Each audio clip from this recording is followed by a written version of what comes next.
My wife, Allison, and I have been married for 8 years. We met in our senior year of college, where we dated from time to time, but our relationship was nothing special. We came together and then diverged, being faithful to each other when we were together. But when we separated, there was no exclusivity. Our relationship ended with both of us returning home and looking for work. I studied accounting and began working in the office of an international accounting firm in the largest city in our state. As part of my job, I took the CPA exams and took classes at a local community college. One day, as I was passing through the main building, I heard someone shout, John Adams, is that you?" I turned around, squinting at the sunlight streaming through the atrium. I saw someone from the crowd of people waving, but I couldn't see their faces. As the woman came closer, I realized it was Allison. She didn't stop until she pressed herself against me, wrapping her arms around my neck. Don't ask me what happened, but for the first time in our entire conversation, a spark jumped between us, and we kissed passionately so much that we didn't want to stop. Finally, I had to catch my breath and looked at Allison.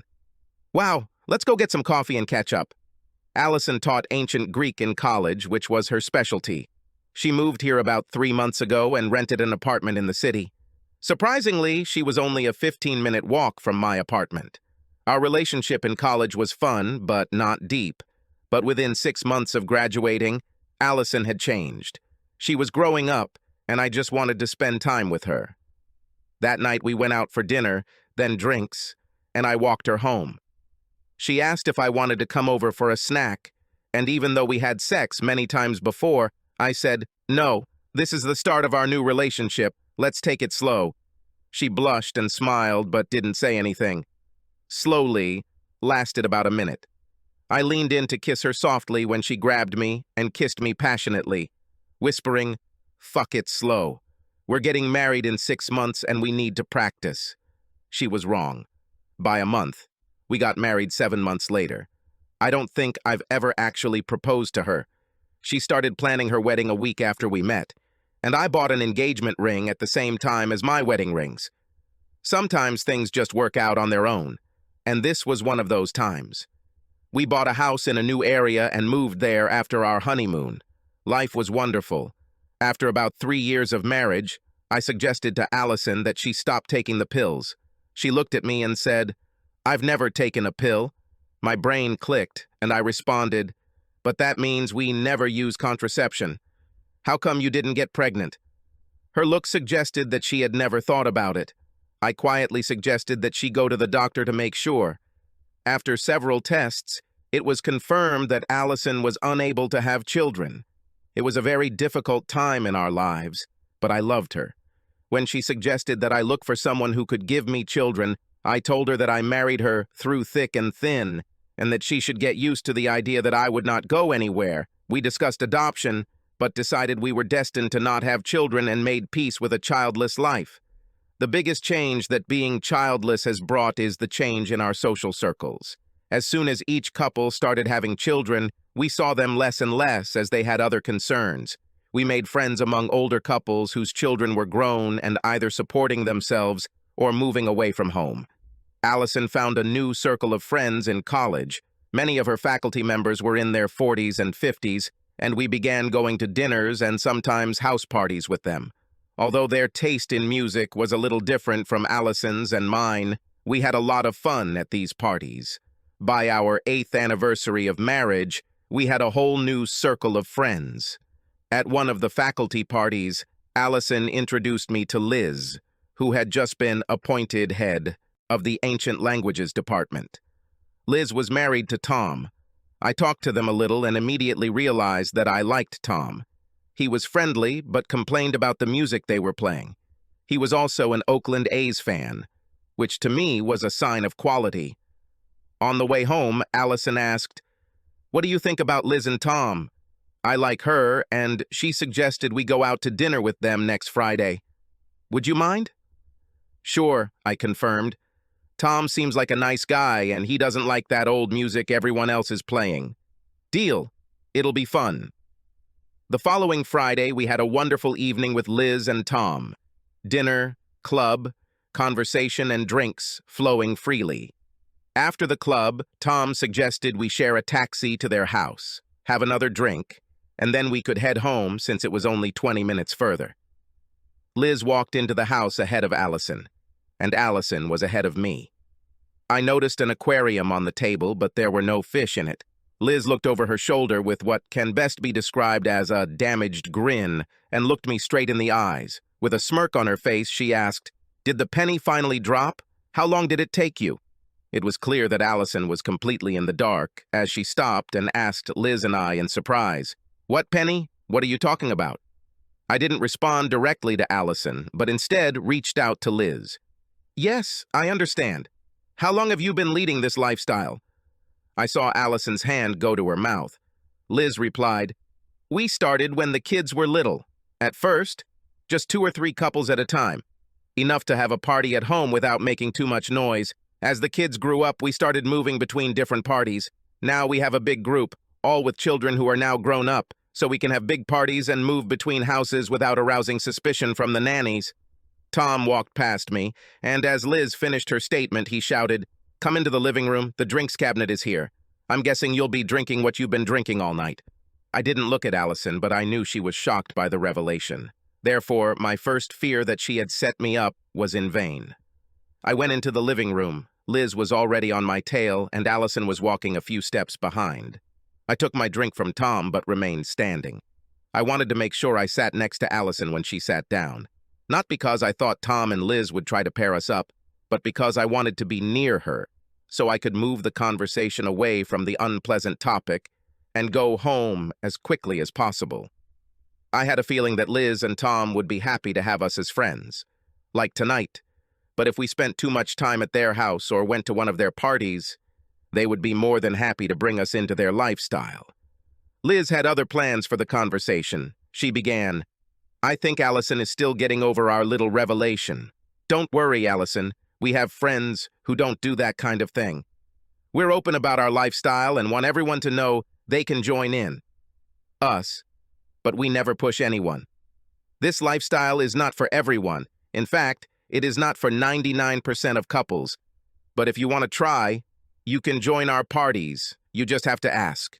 You are, of course, welcome to come to the party to see how this happens without engaging in partner exchange. In fact, we have a party planned at this house tomorrow night. I can see from John's stance that he is afraid that we are about to try something. John, I assure you, neither Tom nor I will touch you or Allison."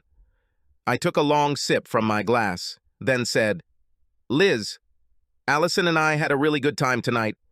I'd like to do it again, but I definitely don't want to be a part of that side of your life. I think Allison and I should go. I don't want to be rude, but I want to remember this evening as a really pleasant one, not an unpleasant one." Tom ended this part of the conversation by saying, "Very wise. Let's make this a regular event, but we will no longer invite you here on weekends when we have a party. FYI, there are 2 parties a month, so the party is happening at this house once every 6 or 7 months." He picked up the phone and said, "I'll order you a taxi. It should be here in about 5 minutes since the depot is right around the corner." I noticed that at this stage, Allison had not spoken a word since the conversation began in the kitchen. When I looked at her, her expression was unreadable. I knew the explosion was coming when we got home, and I just hoped it wouldn't be to try this lifestyle. Liz, Tom, and I continued to have a small conversation until the taxi arrived. Allison remained silent. The taxi ride was also silent, and when we arrived home, Allison rushed to the door while I was paying. I walked into the house to find Allison sitting in the living room with only the side light on. Her expression was pale.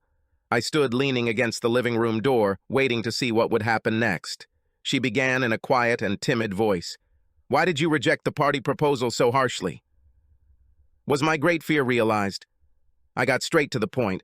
When we were in college, we were never really exclusive because we were in and out almost every month. Our relationship was fun, but never really intimate or satisfying. When we moved here and met again, we immediately became an exclusive couple, and our relationship was full of love, intimacy, and was very satisfying. I'm afraid that if we enter into this lifestyle, we will go back to the way it was in college, and our relationship and marriage will dry out and die. I don't want this." She looked at me with sad eyes, saying, I understand. Let's go to bed. That night, we lay in each other's arms, lost in our thoughts. I hoped beyond hope that Allison didn't fall into this lifestyle because that would be the end for me. The next morning, I woke up early and went to the kitchen to prepare breakfast. About 10 minutes later, Allison came into the kitchen, smiled at me, and started making coffee. We both sat down at the table, and it was clear that neither of us knew where to start, but the silence was at least comfortable. Finally, Allison began, "When did you realize they were in an open marriage?" "I didn't know," I replied. "Well, at least until the moment I saw the empty aquarium." I looked at Liz, and her head began to nod in some kind of laughter. And then it dawned on me that this was not an aquarium, but a container for car keys at their party. Allison looked at me. "I don't understand." I smiled. My wife was very smart, but not in all things in the world. I explained, "They say that at these parties, couples put their car keys in a container. At the end of the night, the woman takes a set of keys out of the bowl. Whoever owns the car leaves with that woman. The idea is that the choice is random. No choice of partners. No need for mutual attraction, just random selection. I'm sure that's the point. All I know is that it's supposed to just be casual sex between a closed group of people." Allison sat in silence for a moment, clearly enjoying her coffee, before asking, "You won't have casual sex, right? You said last night that when we were dating and breaking up, you didn't really feel anything for me. But once we became exclusive, you just fell in love with me. I loved you from the beginning and could never understand why it kept falling apart. I thought diversity was good for us. I never fully understood. I think I still don't understand." Allison stood up and announced, "I'm going to take a shower." I watched her walk up the stairs and then went into the yard to cut the grass and do some cleaning. Around 1 o'clock, Allison called me for lunch. As soon as I sat down, I realized that she wanted to talk more. She began the conversation. "I've been thinking about what you said last night and this morning, and trying to put it into context with my own feelings. As you know, I've always loved you very much. I've never had a problem with sharing you because I always felt that you would come back to me. And in the end, I was right, because now we are married. Sharing you was an experience that expanded what we did. I never knew you didn't like it so much. I thought you liked it as much as I did. I don't know, but it really confused me. I need to understand that. Exclusivity for me has always been about children. It was necessary for their emotional development. Now that we can't have children, I wanted to see how I felt about pushing boundaries, but I didn't know how. When you and Liz started talking about the party, I had an idea. You noticed my strange reaction, but you didn't say anything, and then you stopped everything so quickly.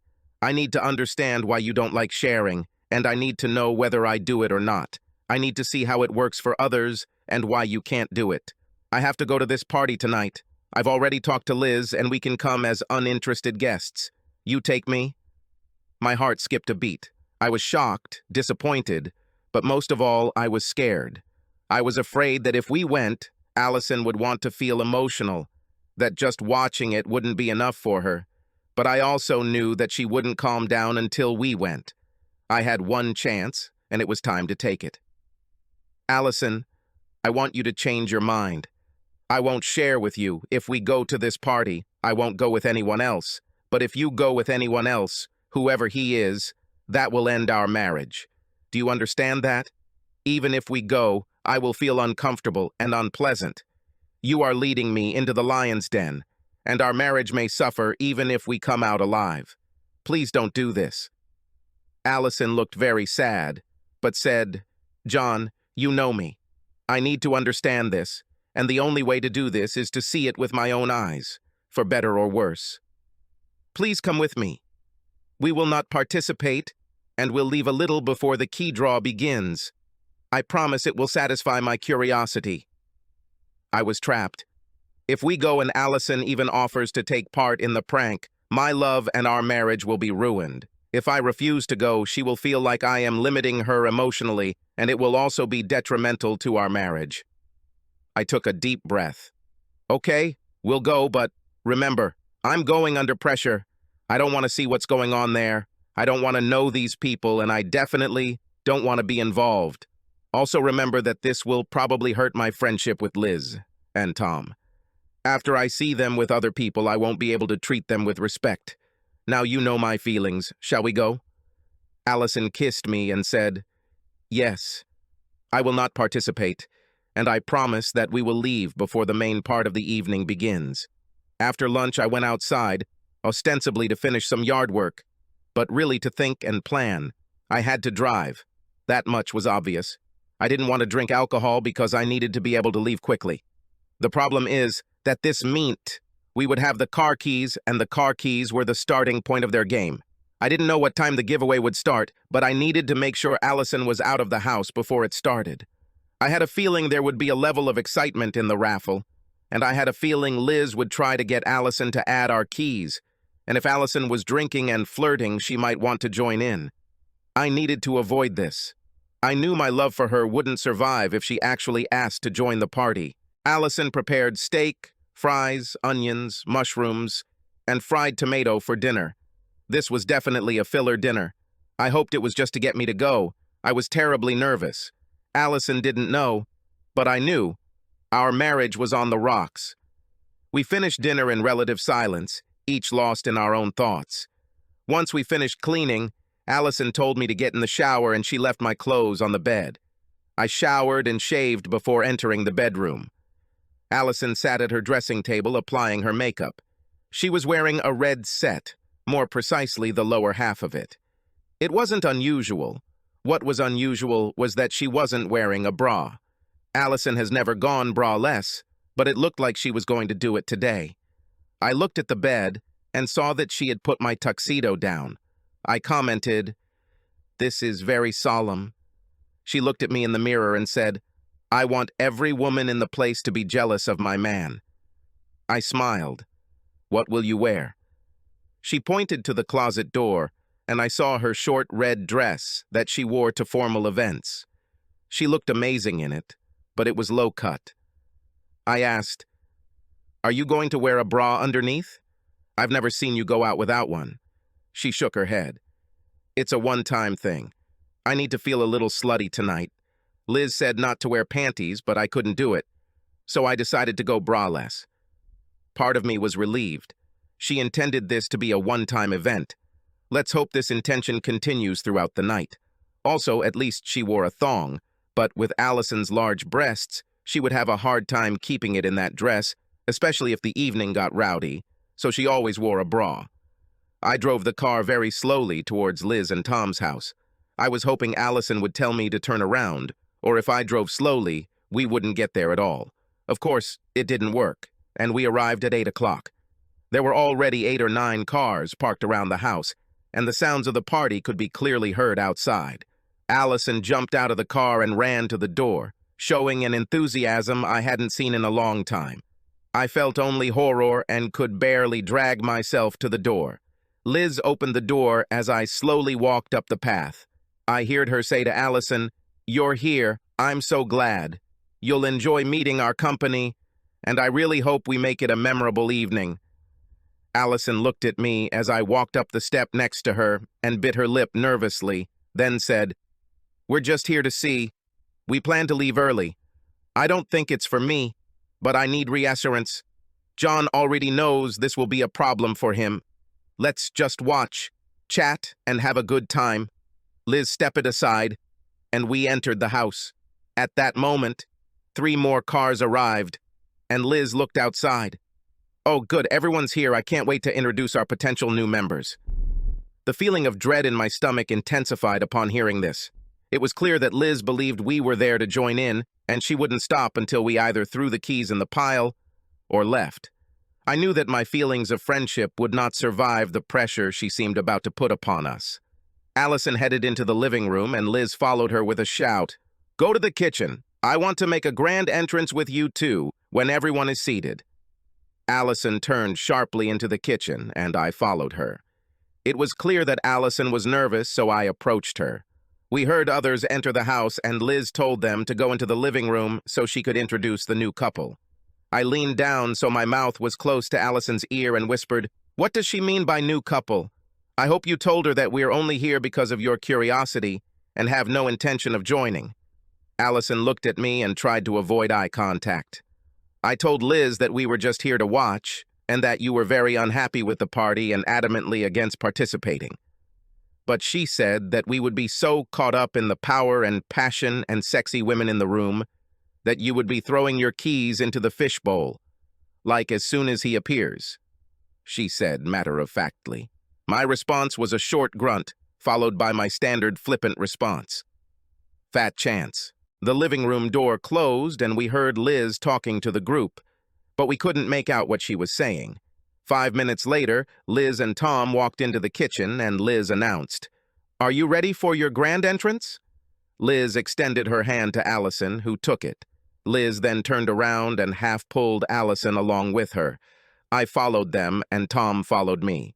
As we walked into the living room, Liz said, "Meet Allison and John. They're here for the first time to see us work. Make them feel at home." I looked around the room. Including us, Liz and Tom, there were 14 couples in the room.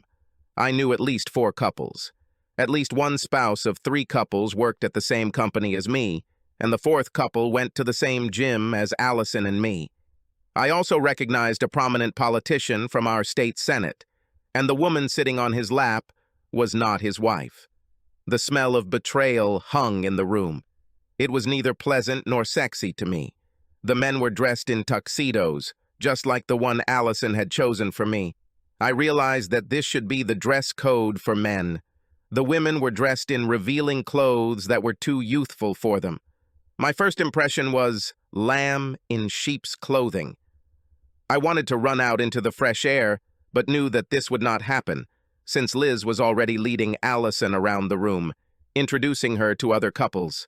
Tom brought me a vodka and Coke, but I said, "No, thanks. Can I just have orange juice? I don't want to drink tonight." Tom looked at me. "A few drinks will help you relax, are you sure?" I just said, "Absolutely." He came back and brought me orange juice, then walked over to Allison and handed her a martini. I was sure it was a homemade drink and made a mental note to keep track of how much she drank. She could get really drunk if I wasn't careful, and that was never a good sign in college. The other thing I noticed was that all the women touched Allison's hand when they were introduced, and all the men stood up and hugged her in a way that was overtly sexual. It was definitely a persistent pressure. Then one of the women I knew from work named Cherry came up to me and kissed me on the lips. "Hi, John. Nice to see you here. I hope you have a good time. Let me introduce you to the company." With these words, Cherry took me by the arm and led me around the room, introducing me to everyone. Again, each woman stood up and gave me a long kiss, often pressing herself against me. All the men shook hands. My level of discomfort grew by the minute. None of this seemed sincere. Even Liz and Tom, who seemed like real friends yesterday, made me feel like Bambi surrounded by a pack of lions. They were here to eat, and Allison and I were the main course. Liz left Allison with Jennifer, who she knew from the gym, and left the room. In less than a minute, she returned with an aquarium and placed it on the table, which was placed in the center of the room. She then loudly announced, "Ladies, take out your partner's keys and get ready to throw them into the fish bowl." Everyone stood up, and the women took the keys out of their partner's pockets, then turned to the center of the room, holding the keys up. Liz walked up to Allison, who was standing a little stunned, took her hand and led her towards me. Liz then walked over to Tom, who was standing next to me, and took the keys out of his pocket, holding them up like the other women. Liz looked at Allison and egged her on. "Come on, Allison. Start the engine with these keys out." I felt Allison tense, then she replied, "No, we're only here as observers tonight. John isn't ready for this yet, and now I know that I am neither." You could see the disappointment on Liz's face, but she said, "Okay, ladies, start your engines." With these words, she went to the aquarium and threw Tom's keys into it. All the other women, except Allison, followed her. I squeezed Allison's hand and looked at her. She gave me a weak smile, but held my hand tightly. For the first time since we talked at lunchtime, I didn't have a knot in my stomach. Allison and I stayed another hour. We held hands while other couples switched partners and played. Many women lost their dresses, and most men were either left without trousers or without any clothes at all. It was Allison who walked up to Liz and said, "I'm sure this isn't for us. Thanks for letting us watch, but we'll leave now." We quietly left the house and returned home. The drive was complete silence, and when we arrived home, Allison rushed upstairs. She returned 15 minutes later, dressed in a robe. She asked, "What do you want to drink? I think we both need it." "Whiskey with ice for me, please. I need to clear my throat after all this smoke." Allison handed me the drink, then made herself a vodka and orange juice. When she sat down, the robe opened and she was naked. She looked into my eyes and calmly stated, "I looked at that room tonight and felt nothing. No arousal, no sexual interest. Exclusivity is the only answer for you and me. I really needed to see that to understand your thoughts. It was vital and I never want to see it again." I smiled, then pulled Allison as close to me as possible. I made sure that the robe opened so that I had full access to caress her breasts. That night we made love very passionately. We both had a lot of stress, and what we did was stress relief. The next morning we both woke up at about the same time. I asked Allison if she wanted breakfast, but she said, "No, we need to talk about last night and I want to do it here in bed." Now I understand why you didn't like sharing and why our relationship became stronger when it was just the two of us. She lay on my chest, and I suspect she could feel the knots in my muscles relax as she said that. She continued, "I'm sorry I put you through this, but I needed to see. What I saw was a group of vulgar people who didn't really want to be married, and I realized that the only thing I really want is to be married to you. The room didn't smell of power or passion, it smelled of corruption and infidelity. You were right. I doubt we can date Tom and Liz again because I can never consider them a loving couple. I want to grow old with you, and I only need you." We lay in complete silence for over an hour, just holding each other close. We didn't have to make love, we didn't have to talk, and we didn't have to kiss. We were both thinking the same thing. We dodged a bullet, and our love and marriage will be stronger because we never want to try that again. Shortly after that night, a new couple moved into the house next to us. They were a year or two older than us and also childless. It seemed like it was their own choice, but it didn't matter to us. We quickly became friends, and they introduced us to other peers. As for Liz and Tom, their parties soon erupted into scandal. The problem started with an investigation in our local newspaper. The article was about a local senator who went to these parties with various women from his staff. The article named everyone who was at the parties. Liz and Tom were mentioned as the couple who organized the entire club. The scandal lasted for several weeks, and eventually the senator resigned. The disclosure put a lot of pressure on many families. I saw Cherry at work and she looked terrible. Her 2 children found out about the article and practically disowned their parents. It was also clear that Jennifer and her husband's marriage was coming to an end, and the article was the last straw. The last time I saw Jennifer at the gym, she was leaving with the contents of her locker in her bag. She told me the divorce would be amicable, but she was moving back to her home state. Liz and Tom's house was put up for sale and they disappeared from the area. No one knew where they went, and, sad to say, no one cared. Subscribe to our channel so that your second chaff doesn't cheat on you, and go ahead and listen to the next story, because this story is nothing compared to the next one. If you're under 18, don't even think about listening to the next one.